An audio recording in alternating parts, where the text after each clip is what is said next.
History 1 और history 2। History 1 में मैं बहुत कॉमन टॉपिक एनसीईआरटी और एनआईओएस को बेस करके निकालता हूं। ठीक है, चलो वहां पे बात करते हैं। तो आज हम बात शुरू करेंगे इतिहास को लेकर, हिस्ट्री को लेकर। ठीक है, तो चलिए सबसे पहले कुछ इंपॉर्टेंट टॉपिक लिखिए जहां से क्वेश्चन आते हैं और किस तरह के क्वेश्चन इनपुट लेंगे वो हम समझेंगे।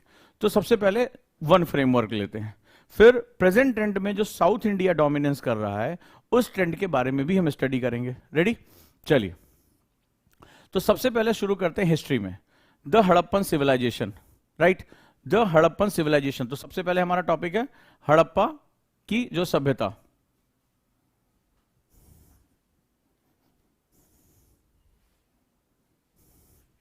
हड़प्पन सिविलाइजेशन। दूसरा अर्ली स्टेट ऑफ इकोनॉमिक्स। तो हड़प्पा की सभ्यता जो है वो बहुत इंपॉर्टेंट हो जाती है। हड़प्पा में हमें लगता है कि केवल कुछ खुदाई के स्थलों को याद कर लेने से, कुछ हमें जगहों के नाम याद कर लेने से हमारा काम हो जाएगा, नहीं। जो क्वेश्चन अभी पूछा गया था, मेंस का ही क्वेश्चन था कि किस तरह से आज जो हमारा अर्बन कल्चर है और जो हड़प्पा, आपको पता है कि दुनिया की सबसे अर्बनाइज कल्चर, सबसे ज्यादा शहरीकृत जो है सभ्यता के अंतर्गत था, इन दोनों को कंपैरिजन करना पूछ रहा है। तो यानी आज हम क्या समस्या, आज आपको पता होगा कि हमारे शहरों में सीवर की जो पाइपलाइन है बहुत अच्छे नहीं है। उस समय हमारे पास इतना अच्छा वेल डेवलप्ड जो है अर्बन प्लान था। तो सवाल यही है कि किस तरह से हम दोनों को कंपैरिजन कर सकते हैं। और मैंने हमेशा कहा, इतिहास पढ़ते समय एक बात का ध्यान रखिए कि हमें यह चीज सीखनी होगी कि हम वर्तमान में किन चीजों को लेकर आ सकते हैं, वर्तमान को हम क्या सीखते हैं और वर्तमान से हमें क्या सीख मिलती है। तो लेट्स स्टार्ट, हम लोग शुरू करते हैं। द हड़प्पन सिविलाइजेशन, हड़प्पा सभ्यता। दूसरा है अर्ली स्टेट ऑफ इकोनॉमिक्स। याद रखिएगा, जैसे मेरे एनसीईआरटी के बच्चों को पता होगा कि इकोनॉमिक्स जो होती है वो तभी आगे डेवलप हो पाती जब समाज अपनी सभ्यता का विकास कर लेता है, जब एक समाज की हायरार्की तय हो जाती है। इकोनॉमिक्स यानी अर्थव्यवस्था। जब हम पशुओं से आगे निकलकर अपने जीवन को एक आयाम देना चाहते हैं तभी इकोनॉमिक्स जो होती है वो डेवलप होती है। तो जब इकोनॉमिक्स किसी समाज में डेवलप हो जाती है तो उस समाज के सभ्य होने, उस समाज के एक डायरेक्टिव में जाने का जो है वो संभावना बहुत बढ़ जाती है। सेम चीज यहां पर भी है। अर्ली स्टेट्स एंड इकोनॉमिक्स यानी प्रारंभिक अर्थव्यवस्था किस रूप में थी, क्या काम किया करते थे, कितने तरह के काम हुआ करते थे। और किसी भी शहर के विकास में, अगर आज आप अपने शहरों को देखते हो तो जब कोई शहर प्रॉस्परस होता है तो वहां पर हाईली इंटेंसिफाइड जो इकोनॉमिक एक्टिविटी होती है, बहुत जबरदस्त जो है सघन आर्थिक गतिविधियां होती हैं। तो क्या प्राचीन भारत में इतनी सघन आर्थिक गतिविधियां थी जिसकी वजह से हमारे पास जो है वो एक अर्बन कल्चर था? सोचने की बात है और ध्यान रखने की जरूरत है। अगला है अर्ली सोसाइटीज यानी प्रारंभिक समाज कैसा था, क्योंकि जो इकोनॉमिक को डेवलप कर सकता है उस समाज की परिभाषा कैसी थी। और दुनिया की तुलना में ऐसा नहीं है कि सिर्फ आप जो है वो सिंधु घाटी सभ्यता, इंडस वैली सिविलाइजेशन पढ़े, आपको इसी समय मेसोपोटामियन सभ्यता, सुमेरियन सभ्यता के साथ इसको एक कंपैरिजन करना भी पड़ेगा कि हम किन क्षेत्रों में बहुत आगे थे। और यह बहुत ही महत्वपूर्ण बात होती है। राइट, तो प्रारंभिक समाज कैसा था, अर्ली सोसाइटीज कैसी थी। नेक्स्ट है थिंकर्स, बिलीफ एंड बिल्डिंग्स, यानी कि हमारा कल्चरल डेवलपमेंट था। अब ध्यान से समझो, इस चैप्टर का पर्पस क्या है, हिस्ट्री में समझने की कोशिश करना।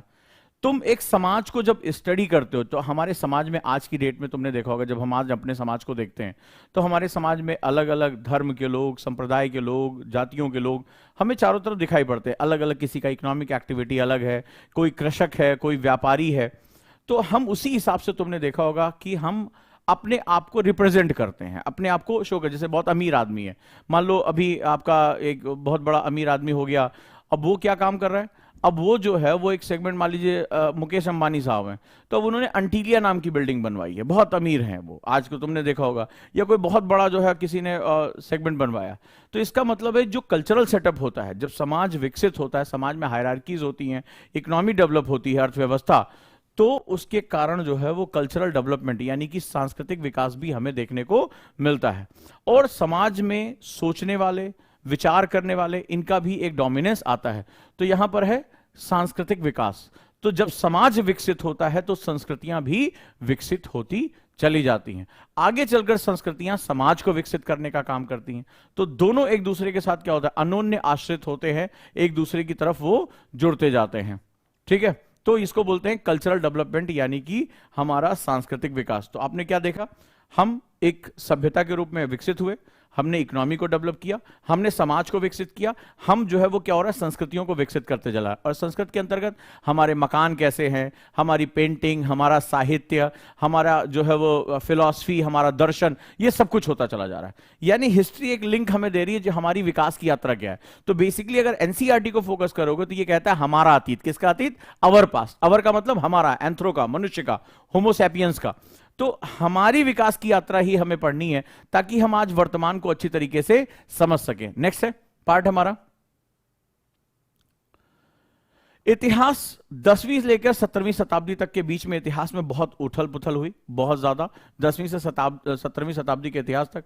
तो ये वो दौर था जहां पर हमें तमाम तरह के युद्ध देखने पड़े, तमाम तरह के परिवर्तन देखने पड़े, और संस्कृतियों का विलय, संस्कृतियों का अतिक्रमण, जो कल्चरल फ्यूजन है, कल्चरल जो है वो एक जिसे कहते हैं कि फाइट है, और कल्चरल सुप्रीमेसी का एक दौर हमें भी देखने को यहां पर मिलता है। इसके बाद इसी दौर में बहुत उठापटक, एक दूसरे के लिए क्रिया प्रतिक्रिया भी शुरू हो जाती है, यानी एक्शन रिएक्शन। फिर उसके बाद आता है एक भक्ति और सूफी ट्रेडिशन।